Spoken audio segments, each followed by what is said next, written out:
On Saturday, May 13th, 2017, the 62nd annual Eurovision Song Contest took place. And I don't like the winning song.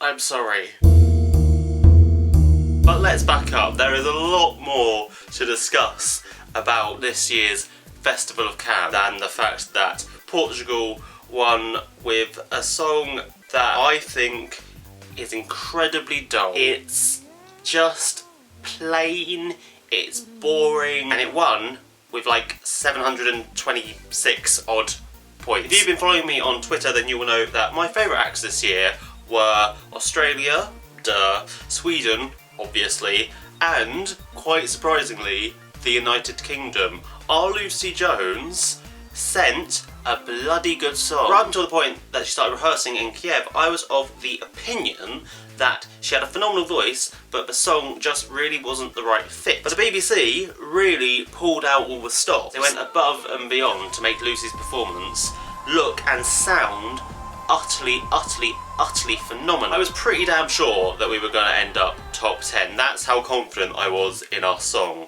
But quelle surprise, we ended up 15th, which, to be fair, sounds bad, but it was our best performing entry since Blue about 6 years ago. So she did a good thing, our Lucy Jones. She was very proud. And she got 12 points from Australia. I mean, Australians are lovely, aren't they? They're the best. Speaking of Australia, that was another shocker of the night for me. I thought that was going to be top 5. I think what did it for poor Isaiah, though, was his semi-final performance. He hit a bit of a bum note. And then on the night, he was one of the middle songs, and I think he probably just got lost a little. His voice was, and always is, phenomenal, but his staging, his performance left a lot to be desired. It kind of felt like SBS used up all their money on Dami last year, and then the contest rolled on this year, and they went, we don't have the money to do that kind of stuff again. Which is a shame, because I think that song had way more potential. Under the old vote system, I'm pretty sure that would have done a hell of a lot better. And to be fair, that is kind of the crux of all this drama. The new voting.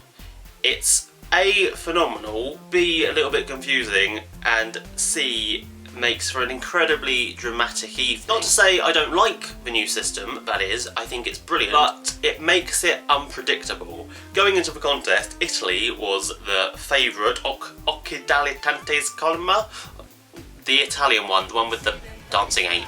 But as the week progressed, he dropped in position when everyone found out about Portugal. Italy ended up doing quite badly, all things considered. They were, I think, 5th or 6th, and obviously Portugal ended up winning it. Yet they were both the favourites. Same for Lucy Jones, same for Isaiah, same for an awful lot of the countries this year. And I'm complaining, but I do really love it.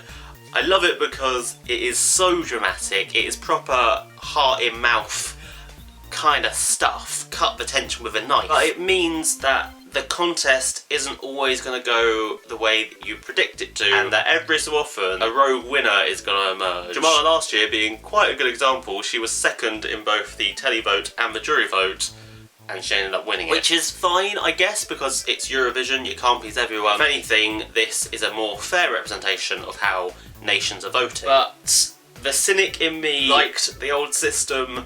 I'd liked the fact that Dami would have won had it been run under the old system. Maybe I'm just bitter. Maybe I'm just bitter because I wanted Australia to win last year, and if they had won, then the UK probably would have hosted it. It would have been the best moment of my life.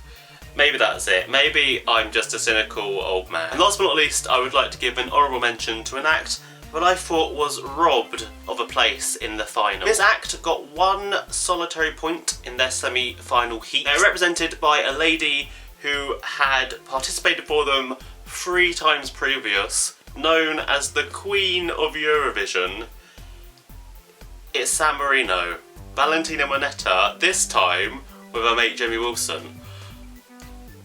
Why? Europe, why? I know it was an awful song. I know it sounded like something from 1997, not 2017. But bless her for trying. San Marino have been in the contest 8 times. She's represented them now half of those times. And she's only qualified once. Only once. Bless her. I just really wanted her to get through. I don't want her to win. She couldn't have won the thing. But I just love her passion. 2 years ago she said, oh, I'm never doing Eurovision again. And then this year she came back. You've just got to love her. She's great. She's the best. And she was robbed a place in the final, I tell you.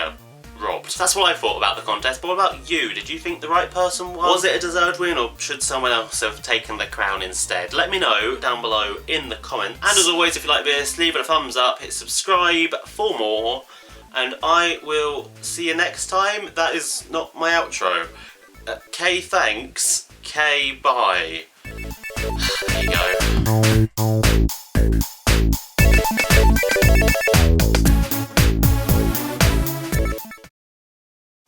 Dante's Karma. Boom, boom, boom. Oh, it's such a song. Why? Why? I'm so happy they didn't win.